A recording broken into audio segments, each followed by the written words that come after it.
the first part I mentioned that the Gospels, they never claimed that the death of Yeshua on Erev Pesach functioned as what we would consider a Passover sacrifice that atoned for sins, because the Korban Pesach never functioned as a atonement or forgiveness. It wasn't considered in the category of, let's say, chatat or nasham offering, things of that nature.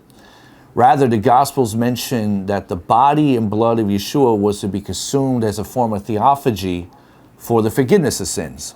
All right, so I'll just pull Luke back up there, paralleling from Mark 14 and Matthew 26, which ultimately Luke is still based off of Mark, but I'm adding Luke because we're going to come back to this and see where Luke adds the Q source first. And he mentioned 2 cups here, which is a dead giveaway in the text, but nonetheless, this is the Eucharist passage of him taking bread first before the cup. That's clearly Essene, because the normative Jewish thing is to take the wine first and then do the bread. So he says, well, this is my body, all right? It's given on your behalf. Do this in my remembrance. And likewise, he did with the cup after the meal. This cup is the new covenant in my blood, which is poured out on your behalf. So the question is, where did the story of the Last Supper originate from? So if you're just a very innocent, God-fearing believer, right, and you read your New Testament Gospels, you would say, well, duh, it's right here in the Gospels. What are you talking about where they originate from? It's right here. Luke wrote it, Matthew wrote it, Mark wrote it, right? Like, what do you mean? Most people would say that. That's the answer. But from which gospel?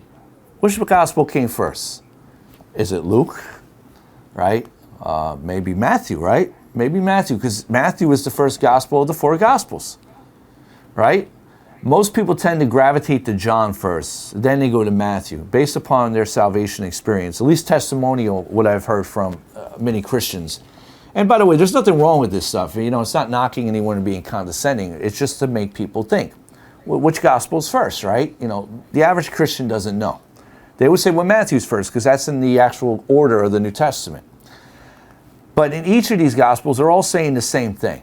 So who came first, right? The chicken or the egg, right? That's the question.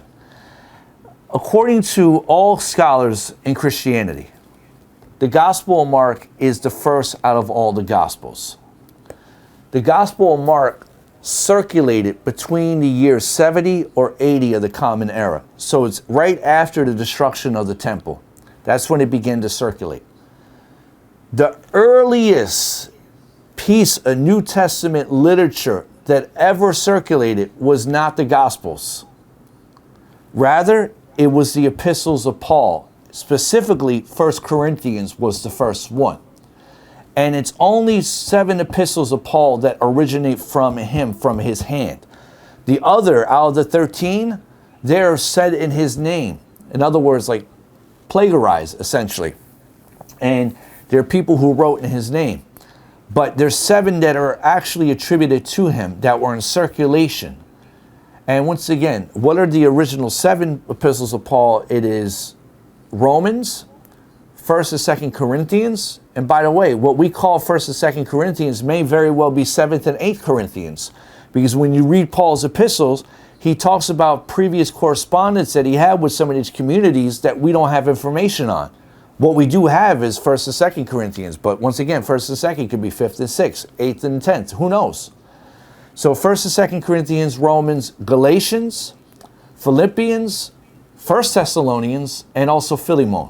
Those 7 are belonging to Paul. The rest, they don't come from him. The earliest of the epistles, once again, is 1st Corinthians. And 1st Corinthians began to circulate in the year 54 of the Common Era. Now, in my studies of the New Testament, this is me, you can disagree, but I am convinced that the Gospels are a byproduct of Paul.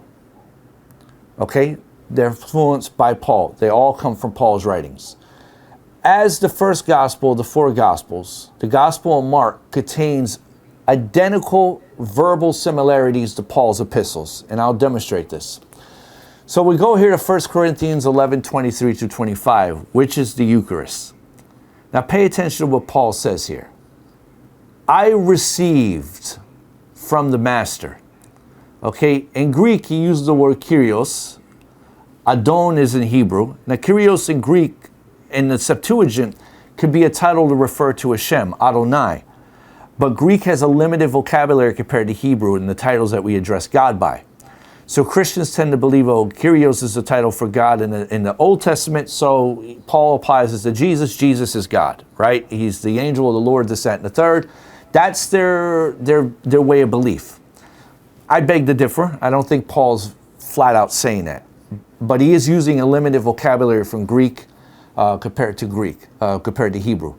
And he says that I receive, okay, which is parlabono. I'm receiving, or in Hebrew, kipalti, to receive, Kabbalah, from the master. So from Yeshua, he received this. And I also hand it to you, that the master Yeshua, on the night that he was betrayed, took bread. And when he had given thanks, he broke it and said, this is my body, it's broken for you. Do this in remembrance of me. In the same way, he also took the cup after he ate, saying, this cup is the new covenant in my blood. Do this as often as you drink it in remembrance of me. So if you take this and you compare it to Mark's gospel, you'll find the language is identical. So here's the thing. If Paul wrote about the Last Supper 20 years before Mark's gospel, where did he obtain the information about the ritual of the Eucharist? Think about it. Paul, by the way, was already dead before the destruction of the temple. Mark's gospel doesn't come out to after the destruction of the temple. So you can assume, like Christian scholars would try to assume, well, Mark may have been a colleague of Mark or Paul. That's all speculation. There's no actual proof of that. No proof. So you have to take that with a giant grain of salt. According to Paul, he received all this information directly from Yeshua. That's what he says here. I received from the master. What? I received from the master? Parlabono or kibalti? I received from Yeshua, from Jesus? This is slightly problematic, and this is something that's overlooked from Christians and Messianics alike, is that the gospel of Yeshua is actually based on Paul and not Yeshua. This is important to understand. The gospel of Yeshua is based on Paul and not Yeshua. The gospel accounts are all third person accounts, not first person. Paul is first person. Let me show you some other stuff. Many of you guys are familiar with these passages, but you probably never think about it. 1 Corinthians 9:1. Paul here is arguing with Corinth about his shlichut, his emissary mission, about him being an emissary. And he says here, have I not seen Yeshua the Messiah, our master? Are you not the work of our master, right? The labor I do in ministering to you? But he says here, have I not seen Yeshua, right? Or what about what he says in Galatians? Did I bypass that? Okay. Or in Galatians, he says, did I pull that up?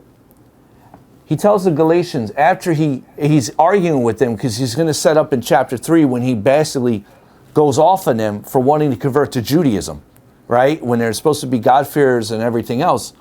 And he says, I declare to you, my brothers, that the gospel which was preached by me is not according to man. Pay attention to this. I did not receive it from man, meaning Yaakov, Shimon Kepha, or any of Yeshua's actual disciples. I didn't get it from them. Neither was I taught it by them. I didn't go to their yeshiva. But what he said, I received it. Apocalyptus isu Christos. Right there in the Greek, apocalyptus, or you want to use Didache, bechezon, a vision, a revelation, apocalyptus isos, Jesus Christ. I received the gospel from Jesus Christ. Now, there's one passage I left out of here. But feel on your own volition. You can go take a look at 2 Timothy 2:8, where there Paul is telling Timothy, do I have it there? No, I don't have it there. I left out the text. Sorry about that. he tells Timothy to remember Yeshua, that he awoke from the dead, he's of the seed of David, according to my gospel. In other words, the resurrection according to my gospel. According to Paul, he's the only eyewitness that saw Jesus.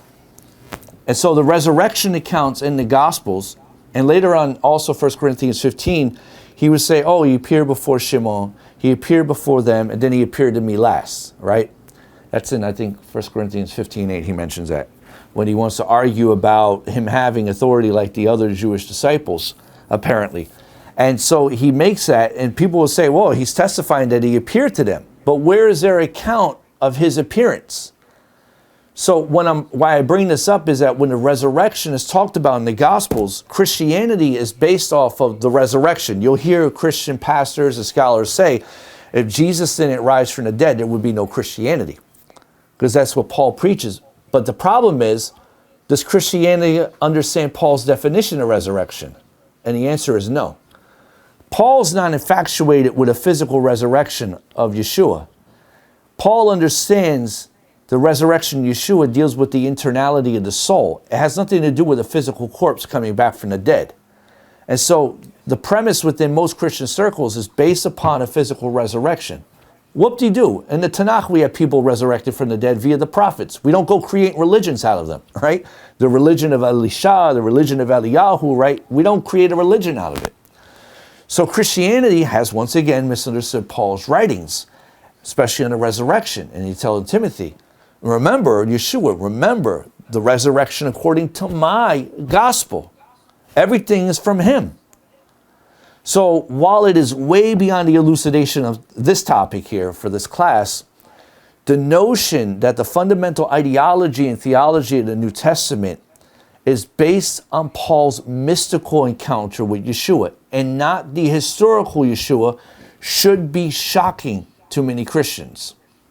Because from a first-person perspective, Paul is the only eyewitness of Yeshua. This includes the resurrection. Once again, 1 Corinthians 15:8.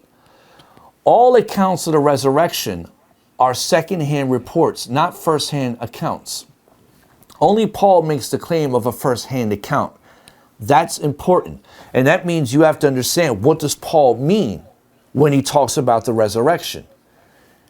It's not the way Western Christianity says it is. He means something else. And he's not being deceitful, by the way. So I don't want anyone to think like, I don't disagree with Paul. I'm here to put Paul in context. When Paul said that he received the information of the Last Supper from Yeshua, you have to understand, he's not saying he received that information from one of actual Yeshua's physical disciples.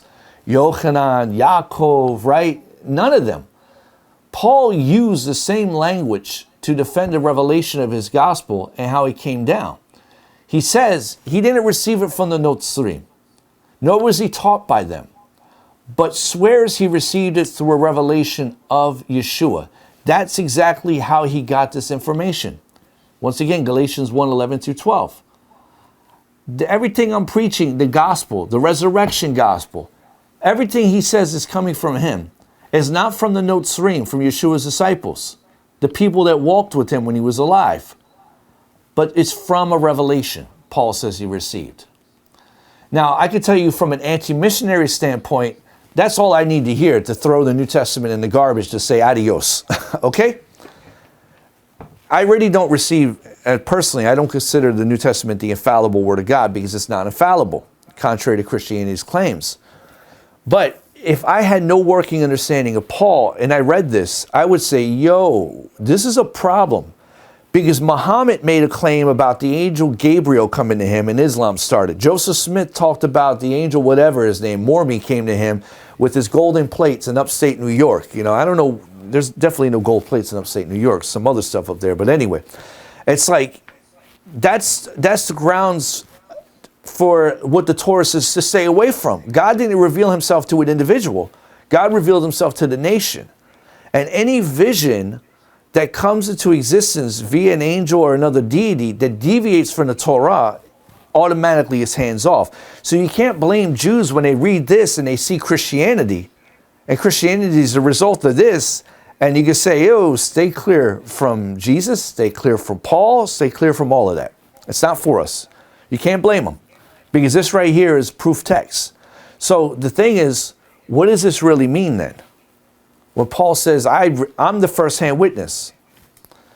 This means that what Paul passes on here regarding the Lord's Supper, including the words of Yeshua over the bread and the wine, comes to us from Paul and Paul alone.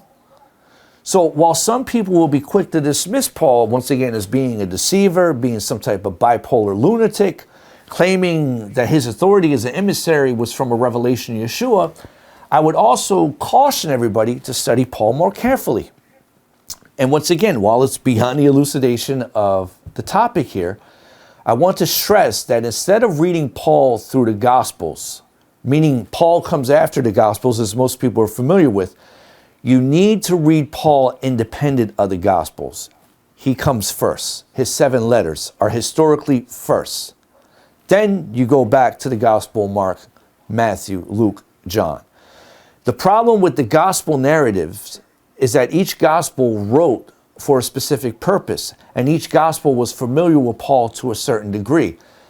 As an example, one would assume that when Paul mentioned the Gospel he preached came from a revelation of Yeshua, Apocalyptus Iso Christos, that the reference of Apocalyptos or Apocalypse, revelation, was related to Paul's encountering Yeshua on the road to Damascus in Acts 9, 1 through 9. Right, we're familiar. Apparently the author of Acts says, he's persecuting the believers in Jesus. He's going to Antioch and Damascus, and boom, he has a vision of Jesus. Well, here's the problem. According to Acts, Paul never actually had a vision of Yeshua. Acts just says he was blinded by light and he heard an audible voice claiming to be Yeshua. There's a difference. The other problem with this account is that in Paul's actual first-hand epistles, he never verified that his revelation of Yeshua was based upon what it says in Acts. It's not there. Okay? So right there you have a discrepancy, a contradiction between the actual author himself and someone writing about him. The author of Luke Acts, who was familiar with Paul's epistles, because Luke Acts comes way after Paul's death and Paul's epistles. That author attempted to document a historical account before someone in Rome. And as I was mentioning before, possibly a Roman senator or an equestrian of some sort. And this person is identified in the Gospel of Luke as Theophilos. The purpose of Luke Acts was to pacify Rome from persecuting non-Jewish Christians. That's what that whole thing is for. Once again, while it's beyond the elucidation of this topic, it could be demonstrated that the author of Luke Acts altered historical events from not only the Jewish sources of Yeshua, which is the Q source. The Q source, all scholars acknowledge, go back to the original Yeshua. They're just sayings, like the Sermon on the Mount goes back to it. It's not in any gospel, it's a source that is attributed to an actual historical Yeshua.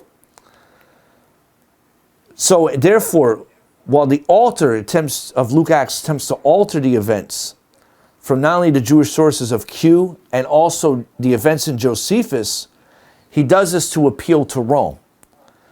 The result of the author in Luke Acts narrative would be later the adoption of Christianity as the religion of Rome by Constantine. The author of Luke Acts is setting up a narrative to save the Christians from Roman persecution. It may sound deceptive, but it's also a divine plan for God that it happened this way. It sounds very strange. It's paradox in a way. God had to do it this way. He allowed it to happen this way to ultimately bring the consciousness of the nations closer to the God of Israel. How things play out, we don't have a negotiation in that. Even Maimonides in his writings, he says, what do we do with this whole situation with Christianity, with Yeshua HaNotzri?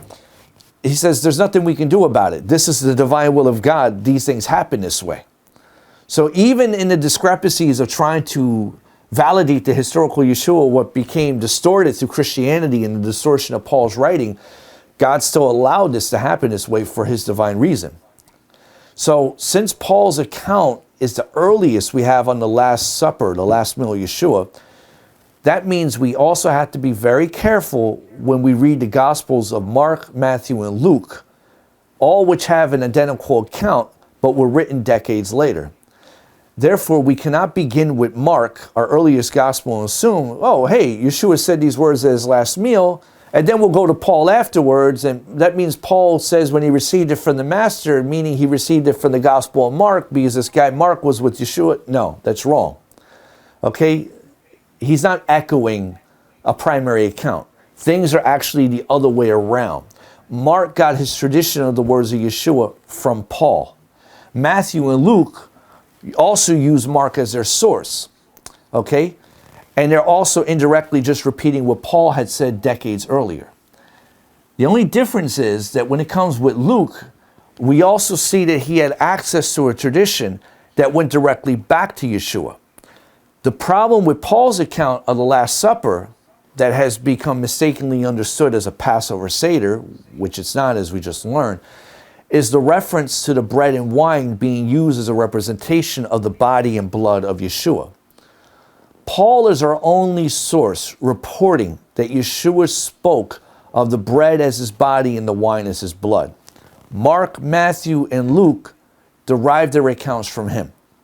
The Gospel of John, on the other hand, which is way later, past the year 100 of the Common Era, he records the last meal as an intimate meal Yeshua had with his disciples, but he doesn't mention anything about the bread and wine representing the body and blood of Yeshua. As that means it's hard to conceive that the author of the Gospel of John, which comes around the year 100, didn't include the bread and wine ritual, especially when that author was aware of the other Gospels' existence. So why was he silent on it?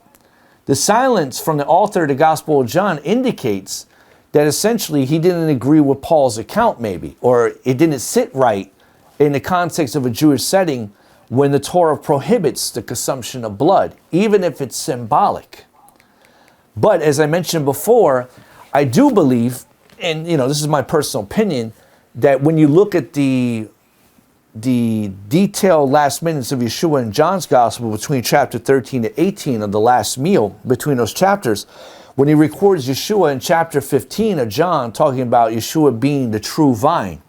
Anochi hagefen hamitit, he says, at least in the Hebrew, I am the true vine, remain in me, etc.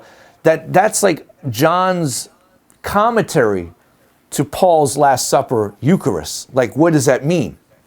If you sit there and say, consume my body and my blood, like, that's straight a violation of the Torah. But if it has a spiritual meaning, even adopted, let's say, from the Essenes, then Paul or John, somewhat familiar with that, he's giving an interpretation to it.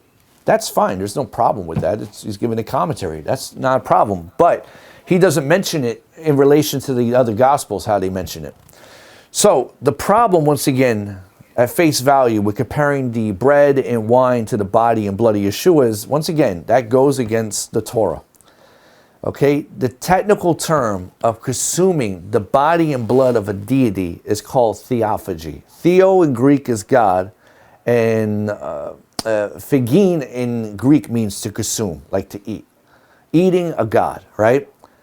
And so theophagy in Greco-Roman times referred to consuming the body of one's god, whether it was literal or symbolic. And various researchers have noted the examples of the idea in Greek religious traditions in which the deity was symbolically consumed. So why would Paul, let's think about this, why would Paul, an alleged Pharisaic Jew who claimed to went to the yeshiva of Gamliel, the grandson of Hillel, invoke the concept of theophagy to Yeshua? Now, while Paul is depicted as an observant Jew in Messianic Jewish circles, people fail to understand that Paul was also learned in Greco-Roman society. This is important. And it's hard for me to sit here in North America to be educated in Judaism and not to be educated in the culture I grew up in, right? It's like you got to be someone who's living under a rock not to be familiar with the culture and the times that we live in. Sayings, puns, figures of speech, cultural things, right? Have to be familiar with these things. So a lot of times if you want to reach your audience, you try to use comparisons of things that people are familiar with. And so as an emissary to the Gentiles, Paul was intimately familiar with the non-Jewish culture of Rome, and as part of his rabbinical position, he utilized Greco-Roman culture to help wean the non-Jews from their pagan backgrounds, while at the same time challenging the empire of Rome, who claimed to be, or the emperor of Rome, who claimed to be the divine Son of God incarnated in the flesh. So this is why Paul, I mentioned as a rabbi, he feels, I don't want to say he has the leniency, but he has to find the creative skill. How does he take Jewish law, which is not applicable for non-Jews, and that's why I taught in my Didache course, how do you take something that non-Jews can observe, but make it compatible for them? That's what the Noahide laws are. Paul is a pioneer in that, in my opinion. But we also see that he goes further, he takes steps further, even that may be something repulsive to more observant Jewish colleagues of his, where if the Roman emperor is considering himself God incarnated in the flesh, he's called the Son of God. Paul comes along and he's also setting up a narrative in which Yeshua is being considered the Son of God. He's also called the image of God, not literally, it's in a figure of speech, but the non-Jew doesn't know the difference. So Paul's borrowing from these concepts and he has to somehow make it compatible to wean them. So I'm not faulting Paul. I think it's a creative part of his genius, actually, how he does it. Even though other rabbis, they would say the guy was off his rocker, man. Like, you know, they wouldn't dare do that. But there's been plenty of other rabbis in the Mishnah who took also lenient approaches like Paul. So Paul's not by himself on this. The mystical practices of theophagy, they were discovered in Greek magical materials from that period that Paul lived. For example, in one of the magical papyri, which actually is borrowed from Egypt, actually, there was a spell, a part of the ritual, in which an individual, they would drink a cup of wine that was supposed to represent the blood of the god Osiris. And when the individual initiate, when they would invoke this ritual, this magical spell, and they would drink the wine, they actually believed it was the literal blood of Osiris. They believed that when they were doing that, they were participating in the spiritual power of the love of Osiris that he had for his consort Isis. And so by doing that, they believed they could become a conduit of those two powers fused within the human being. Now, this concept also goes back to ancient Israel, like with Moloch worship. Many of us know Moloch is like the ancient form of abortion. That what they used to do in those days is that Moloch was created as a big statue with the hands out, and it would act as a makeshift ramp where they used to take the babies and they would put the babies like on a chute and they would go into the fire. But the more horrific thing and what was done, that while the baby was dying in the fire, there would be a temple prostitute to the side of Moloch. And what she would do is she would be basically naked. The husband, the father of the baby that was aborted, he would actually engage in intercourse with the temple prostitute. And they believed that as the child was dying, the soul would then be reincarnated via the sexual union with the temple prostitute and possibly fuse with the image of a god. So while it's not theophagy, it's a concept of it that's rooted in how the pagan world used to operate. So the question is it acceptable for a Jewish rabbi such as Paul to use the non-Jewish concept of theophagy and apply it to a Jew, in this case Yeshua, to undermine Rome? Right? Where is the actual threshold? Where do you hit the stop button or pause the brakes on this, right? Like, how far do we go overboard here? And, Paul, he, I don't want to make it sound like he was so liberal, but he was operating under his own jurisdiction according to his own convictions. So I give the guy benefit. I see the ingenuity behind it. But it's like others are not going to be as open-minded as me. They're going to say, whoa, man, this is like crazy. Like, nowhere, shape, or form did the historical Yeshua say it was okay to basically associate him with theophagy, right? It's a prohibition in the Torah. So you're going to have split opinions on this. But you also have to consider what God was doing with Paul with the non-Jews. Communion celebrations outside of Christianity, what Christians don't realize, go way back in other societies, okay? And really, it's interesting when you study it. It really deals with man's capacity to feel and to demonstrate love. What do I mean? As long as the parasympathetic nervous system has provided an undeniable connection between adoration and eating, there's always been some innate desire to assimilate the beloved or to have him or her in the cell of a person. Think about this. Mothers who have given birth to children, right? Every mom, when they see their newborn child, they cuddle them, they love them, they play them. But what do they do when they change their diapers? They kiss the feet. Oh, I'm going to eat you up. I'm going to nibble on your ear. Nobody has ever come out and told a mother when they're nibbling on their child's ear, you flipping cannibal, what's wrong with you, right? No one's ever said that. But what gives a mother that desire to want to nibble on the child, right? Playfully. In the mammalian world, the first postpartum meal is the exchange of flesh. What do I mean? The baby drinks the mother's milk. The mother consumes the nutrient-rich placenta, raw, cooked, or dried. That's how it was in the ancient world. Now, nowadays, the placenta basically is, you can have it preserved for stem cell or whatever, but that's the significance of it. So while the practice was discontinued hundreds of years ago, human placentophagy, as it's called, it was eventually revived in the 70s. So also, if you take a look at this in romantic affairs, think about when a man and a woman fall in love. What do they call each other? Oh, hey, sweetie. Hey, honey. Hey, sweetheart. Hey, babe. Where do these things come from? What's a babe have to do with that? Like a baby. It's the concept of a mom salivating her mouth, right, blowing on the child's stomach, right, suckling, whatever. There's also a correspondence part of the parasympathetic nervous systems that cross over with love between a man and a woman. Even the conjugal act of how they engage, which I'm not going to go into right now, so you can explore that. But that right there also is related to this ancient Eucharistic style form of theophagy, but not literal, right? No one's consuming the bodies like cannibals, hopefully. So we find this is even rooted in the psyche of man, which whether we want to acknowledge it or not, it's there. So when we take a look at this concept, it's fascinating, right? What Paul was familiar with and how he adopted these things to reach these non-Jews. So yes, Yeshua HaNosri lived as an observant Jew. Yes, he kept the Torah and he taught others to do the same. And yes, the Torah forbids Israel for consuming blood, especially if it wasn't drained properly, right? We're familiar with that. So the question is, the Eucharist goes back to a Greco-Roman and even before Greco-Roman times, an ancient practice that we find even in the human psyche. We don't know why it's there in the parasympathetic nervous system. It's something that's already hardwired in man.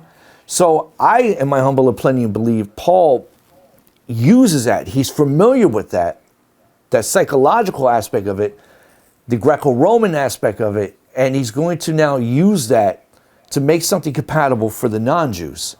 So once again, at face value, when we look at our Torah, we know we are prohibited. V'chol dam lo tochelu. We're not supposed to consume any blood. And we wouldn't say that, no, Paul is not advocating for literal consumption of the blood of Yeshua, right? There is a line to be drawn. But once again, in the societies, the circles of Orthodox Christianity, they do believe that when they partake in the Eucharist, they are literally consuming the blood and body of Jesus. That's what they believe. And you can't, it's their personal belief, right? And I've met people that said they had mystical experiences when they've done it. I don't know. I have a testimony that when I was a young teenager running wild, and a couple of me and my homeboys, we had a friend whose mom dragged him to church, and he was Catholic. And I remember we were walking down the block, and we're like, yo, he's at the church with so-and-so. He's like, yeah. I was like, yo, let's go inside, check out the church. And I've never been inside the church. So we go inside there, and, you got to realize, like, I'm wearing baggy clothes. I'm sitting in the back, and I see the guy up there, doing everything. There's Latin being chanted. And next thing you know, I see that people are lining up to get something to eat and something to drink, and I'm hungry. I'm like, as we were smoking weed, so I'm like, I got the munchies. I'm like, yo, I want to go over here. I was like, yo, let me get in line real quick. And so my other friend was like, yo, I don't think we're supposed to do that, man. It's like disrespecting their religion. I was like, please. I said, I'm hungry, man. So I go up there. I'm not sure. And I'm like, the father, the padre is up there, and he's waving the wafer like this. He's looking at me, and he's like, I'm not sure about this guy. And I was like, so you're gonna give it to me? He's like, he wants to put it in my mouth, and I'm like, no, I don't swing that way, bro. I'm like, just give me the wafer, okay? And and that's it. And then my friend, he sees me, and he sees my other friends there, and then his mom looks.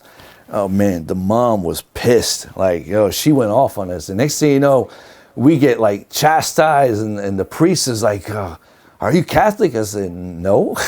I was like, next thing you know, like, we get rebuked, and, don't say we got kicked out the church, but nonetheless, we were not invited to return for another holy meal, in that situation. So, I'm like, short story, so I've also experienced the Eucharist, but from an unkosher manner. So that's it. It had no association with the body of Jesus, though. So nonetheless, the Notzrim, Yeshua's disciples, they were led by Yeshua's brother Yaakov. He was their leader. And they were quite stringent on this very point, where at least the author in Luke Acts 15, he mentions that they had a meeting. We don't know that Luke Acts is authentic because Paul doesn't mention, he does mention he went to Jerusalem. He met with Yaakov and Shimon Kepha. He was there for 15 days. He leaves and he comes back after 14 years, right? So he doesn't mention anything about them having a meeting. So we can only speculate that the author in Acts maybe drafted it. But what the author of Acts does capture is that they had a meeting. It was a baked-in meeting with the Jewish authorities as well. And the agreement was with the non-Jews that they are not to observe the Torah, but they observe what we would consider the Sheva Mitzvot B'nai Noach, the Noahide laws. And if they wanted to become Jewish, they do it at their own volition, right? They're welcome to join us in the synagogue. Moses is in every city from time ago, Yaakov says. And that's it. And we do know that in there, in the prohibition, like in the laws of Noah, there is a prohibition for non-Jews to consume blood. They're not permitted to eat an animal, strangled animal, or a limb from a living animal. And this is also something that Hashem told Noah back in Parsha Noah right after the flood. So non-Jews are supposed to eat an animal humanely, not supposed to consume any blood. So at this rate, what we see from the New Testament is that the notion of consuming blood, even symbolically, is off the table, which automatically would put Paul at odds with what the author of Luke Acts is saying. So that brings a question, would Paul be even in violation of the Sheva Mitzvot B'nai Noach? Or did he adopt the concept of theophagy as a form of mysticism? This question also opens us up to a deeper discussion, because even if Paul applied the concept of theophagy to Yeshua mystically, by omission, Paul is presenting Yeshua as God before the Gentiles, because theophagy, theo, is God, right? And therefore he's doing it via what we call shiftuf, partnership. I don't believe Paul is making Yeshua literally God, but he's using Yeshua as the closest thing as representing God for the non-Jews who are used to icons and other physical representations of the deities that they worship. Because Paul's language does not advocate Yeshua being literally God. He uses certain terms that are more familiar with Jewish mysticism, like the Hekhalot literature and the Essenes, but he's doing that skillfully to attract the non-Jews that Yeshua is the interface for them to the God of Israel, the gateway. So while Paul may not have intended the Eucharist to be a form of idolatry, but rather shiftuf, a partnership with God, the question is it halakhically permissible for an observant Jew to utilize such a method for the sake of outreach, especially for outreach of non-Jews? Because it's inconceivable that Yeshua would have had his followers drink a cup of wine, even symbolically, as a representation of his blood, or break bread as a representation of his body, okay, that was sacrificed for their sins. We see that that is absolutely preposterous. And so this brings me to an alternate Jewish understanding, or Jewish tradition, I should say, of Yeshua preserved in the New Testament, and how Paul's application of the Eucharist was borrowed from the Essenes mixed with the Roman Greco concepts of Theophagy. Now, what Yeshua actually said at his last meal with his disciples, we don't 100% know. We could look at the Gospels like in John, he attempts to explain it, and we could take that at face value. There's no problem with that. Anything else is speculation. But there is evidence that essentially Yeshua thought that the meal he was involved in was considered a Messianic banquet. It was to be eaten in anticipation of the future kingdom of God that they were looking for to be inaugurated, because they knew the signs of the times based upon Daniel. The inevitable war with Rome was coming. Daniel talked about Titus destroying the temple.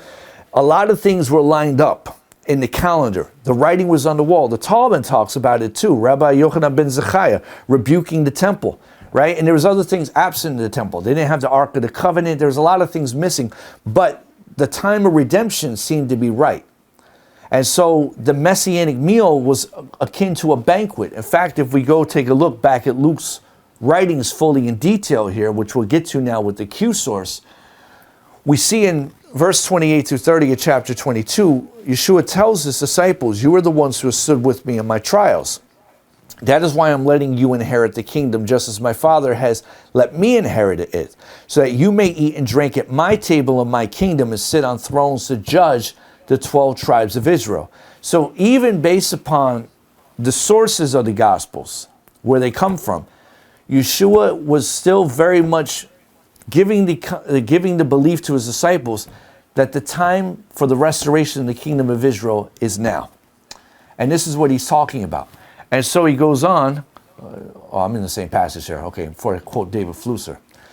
So this saying of Yeshua is from what's called the Q source. Once again, Q is German for Quelle. It means source, literally. It's the earliest collection of the sayings of Yeshua that are not inside of a gospel. They are just basically a source that are attributed to the historical Yeshua HaNotzri. Okay, they don't come from Paul or anything else. They're just something that the Jewish communities that follow Yeshua preserved.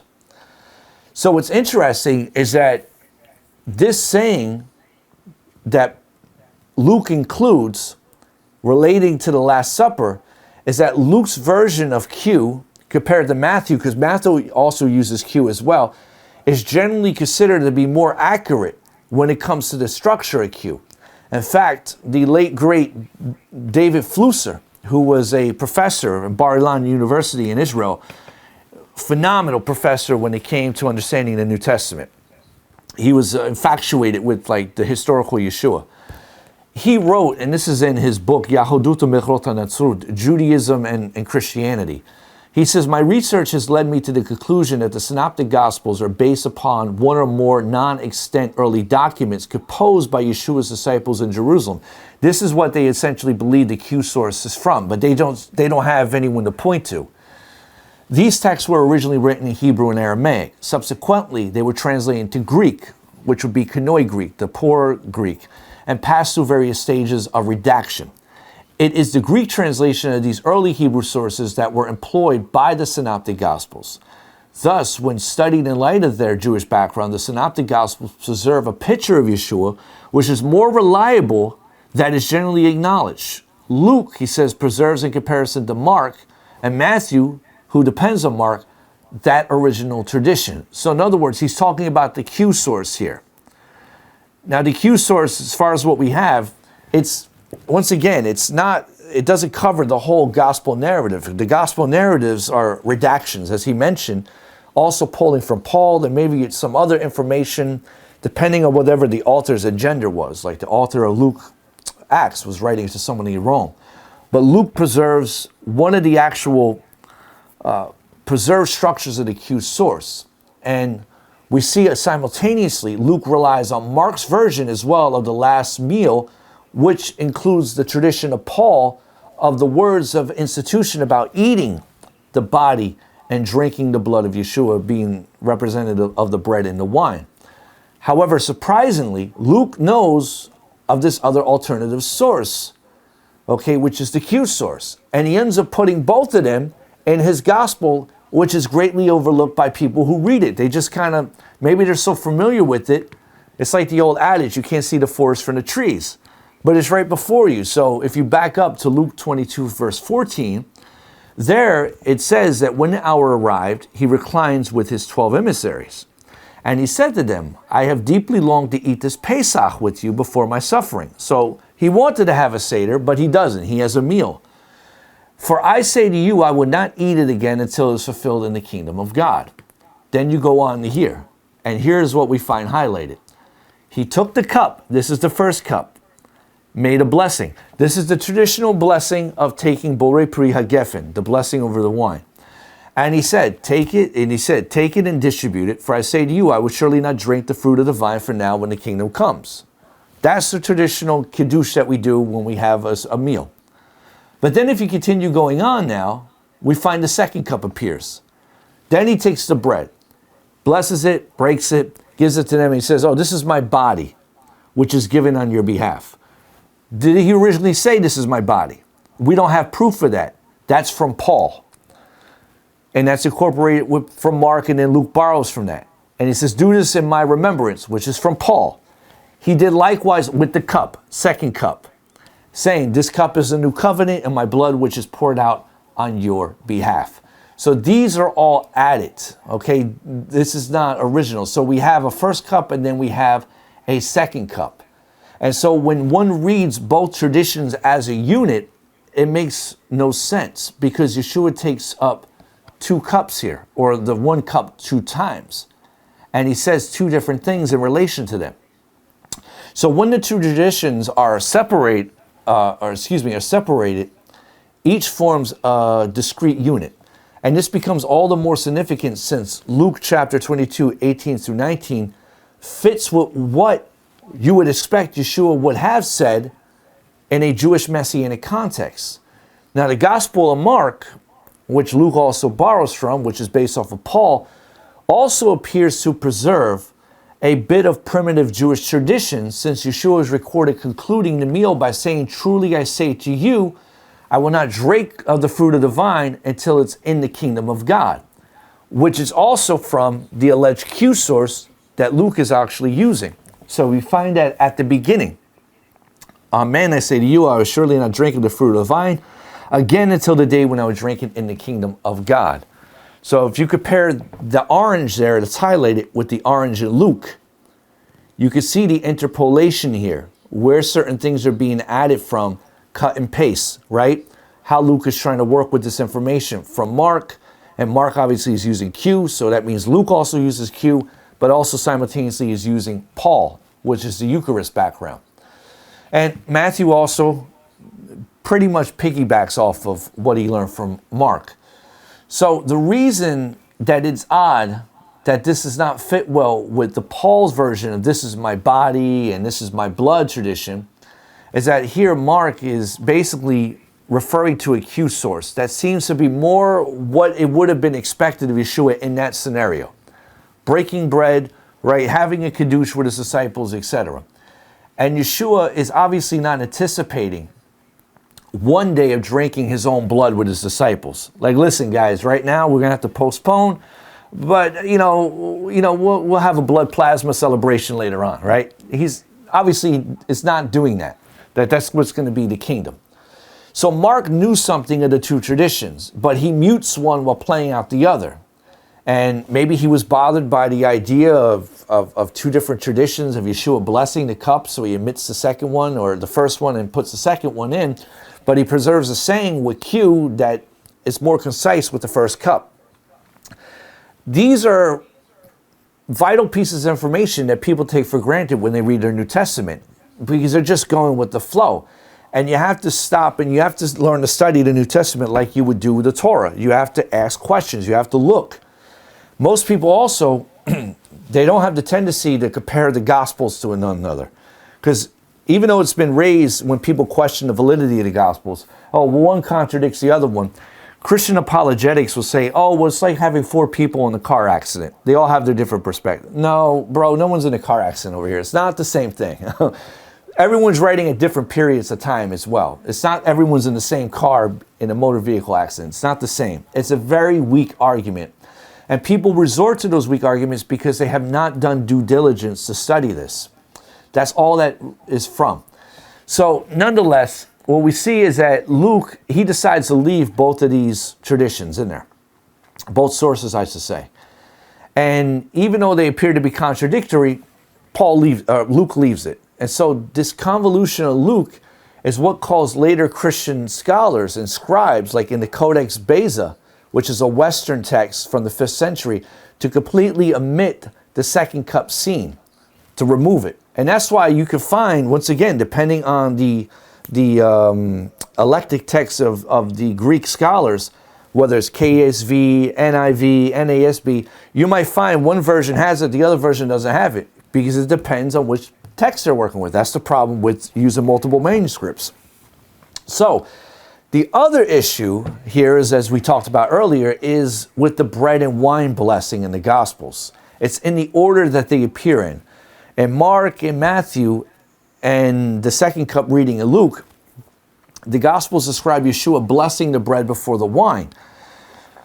This custom is an Essene custom. The Essenes in the Dead Sea Scrolls, they recorded a blessing the bread before the wine. While in the normative custom of the Jewish communities, whether you were Sadducean, whether you were Pharisaic, okay, it was custom to bless the wine before the bread, just like it's done in Jewish circles today. And we happen to find in the Dead Sea Scroll, in the Manual of Discipline, I didn't type manual out, misspelled the L there, but it says that when they arrange the table for eating, or wine for drinking, the Cohen shall first stretch out his hand in order to bless the bread and wine. The Essenes were very much, they claimed they were descendants of Zadok. Zadok was the priest that the book of Ezekiel talks about, who would be the actual descendant of Aaron in the end of days.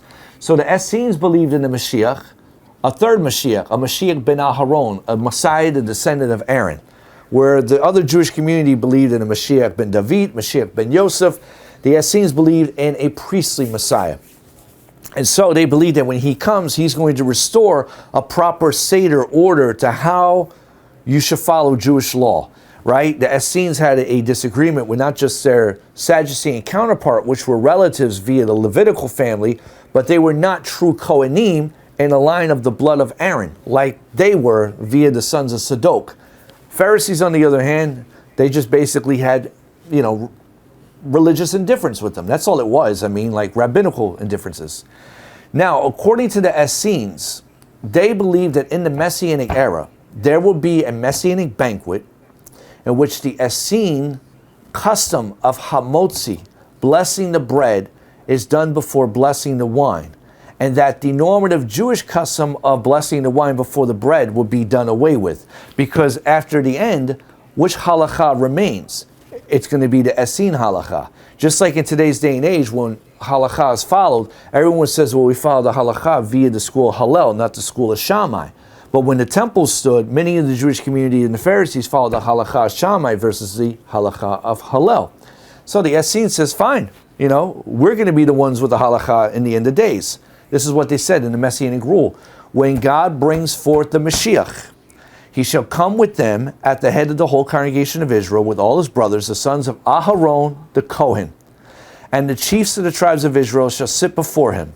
And when they gather for the common table to eat and drink new wine, let no man extend his hand over the first fruits of bread and wine before the Kohen.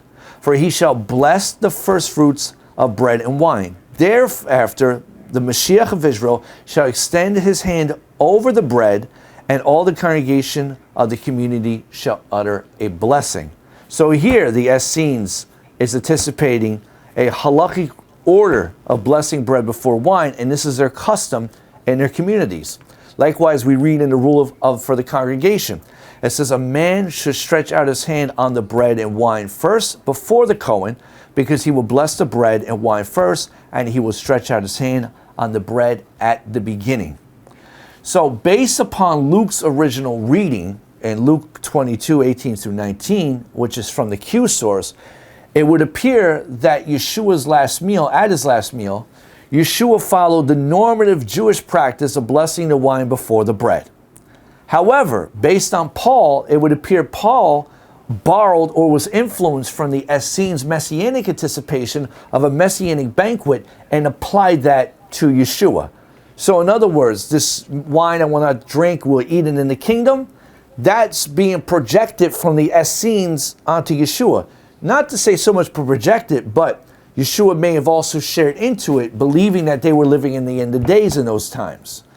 So, in the teachings of Paul, not only was the Essene custom of bread and wine introduced, but also the Essene belief of Brit Hadashah, of a new covenant. And it's important to point out that the word covenant never occurs in the mouth of Yeshua in the Gospels, except in the passages of the Last Supper, which, as we just learned, were not originally spoken by Yeshua, but were interpolations of the text. And Paul's teachings, the Essene concept of covenant, of the new community, which is considered true Israel, which is, by the way, when you find in Paul's writings, who is a Jew? A Jew of the heart or of the flesh? And you get Christians that say, oh, we're the true Israel. You know where they get that from? They get it from Paul, but that concept is actually very Essene in nature. Because the Essenes believe that even if you were Jewish, unless you became a part of their community, you were not the true Israel. So it's almost like we have Jewish replacement theology with Jews within the Essene community. And so that was linked with the idea of Yeshua's expiatory death, and it was put in the mouth of Yeshua. So this new order and meaning of the last meal or the Eucharist were then introduced into the Gospels from Paul. Surprisingly, we find in opposition to Paul's mystical concept of the Last Supper or last meal and what has become known in Christianity as the Eucharist, there is a completely different alternative to the last meal. What do I mean? There was discovered, and this was in Constantinople, a text called the Didache. The Didache is a Jewish manual for disciples from the original Jewish movement of Yeshua that was applicable for Jews and non-Jews who followed these original disciples of Yeshua, not following Paul's non-Jewish community. And there in the Didache, it spoke about how to properly observe the last meal of Yeshua. In other words, if you want to call it the Eucharist, without the blood and body of Yeshua. This is what the Didache says. It's in chapter 9, 2-3. Watch what it says. You shall give thanks as follows. First, with respect to the cup, not bread. So we're following the normative Jewish community. We give thanks, our Father, for the holy vine of David, your son, which you made known to us through Yeshua, your son. To you be the glory forever. And with respect to the fragments of bread, we give thanks to you, our Father, for the life and knowledge that you have made known to us through Yeshua, your son. To you be the glory forever. So, in what you could find the closest thing of a Eucharist last meal thing, this is a normative, basically original following of Yeshua's disciples, that if you want to honor a meal of Yeshua, his last meal, his memory, this is the way that his immediate disciples followed it. There's no blood, there's no wine reference, none of that is there. And from this text in the Didache, it's very clear. The early Jewish movement of Yeshua, okay, meaning the non-Pauline communities, they gathered together for this Thanksgiving meal. And basically they blessed the wine first, then the bread second. No connection to what Paul brings out, okay, in the Last Supper. And it's also noteworthy, I want you to pay attention in this text, that both Yeshua and David are equated as your son, showing the fully human understanding of Yeshua as a bloodline descendant of David. He's not divine. There's no divinity being invoked here because none of Yeshua's original disciples believed in a divine Messiah. That's not there. That divine Messiah concept is from the Christology of how Paul's interpreted, even though Paul never advocated it, because he says Yeshua is the image of God. But it was taken and ran with hyperbole in Christianity that he's God. But here, the original source that was basically kept undercover because it was opposition to the church, none of that is there. This is the closest historical text of Yeshua's disciples that was preserved in history. No mention of divinity, no nothing. The Didache as a whole shows also no influence on Paul's teachings or traditions. It fits with the well broader picture that we've seen based in the Q sources. Also, it complements the letter of Yaakov, which is the brother of Yeshua. Yaakov's epistle doesn't mention anything about sacrifice of atonement, forgiveness of sins, and divinity of the Messiah. It's not there. And that's his brother who led the Notzarim after Yeshua died.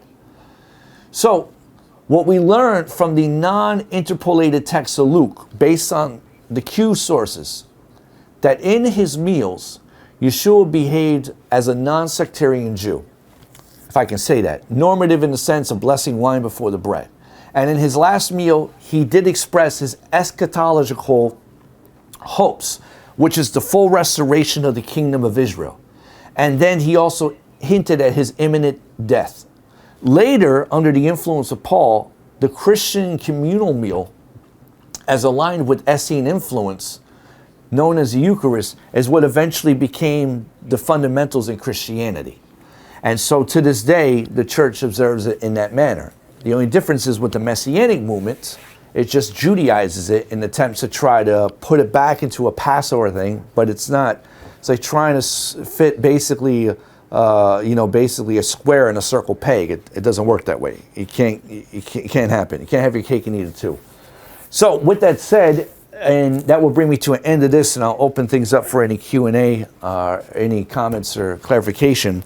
What we see here is that, at face value, if you're not well vetted in this information, you would just discard Paul and say, well, I'm done with this, right? We clearly have an issue with the historical Jewish movement of Yeshua versus what later becomes the Pauline Christian movement. And it's a dichotomy. And yes, it is a dichotomy. But you have to also understand why Paul did what he did in the method to his madness. Is that applicable? The question is, Paul's application applicable today? And I'm going to tell you right now, no, absolutely not. It's not applicable today. Because society and humanity has come so far in this day and age with all the travesty and the ups and downs with Israel that Paul's writings, first off, are not for Jews anyway. That's another problem the Messianic movement in Christianity gets misunderstood, is they take Paul's writings to missionize Jews. Paul was never, he says it, he was never sent to the Jews. He sent for the non-Jews. So the only relevance of what dealing with Paul today is rectifying his teachings that have been distorted for Christianity. It's an attempt to be able to rectify and make sense of it, to be able to put it back into some type of kosher umbrella.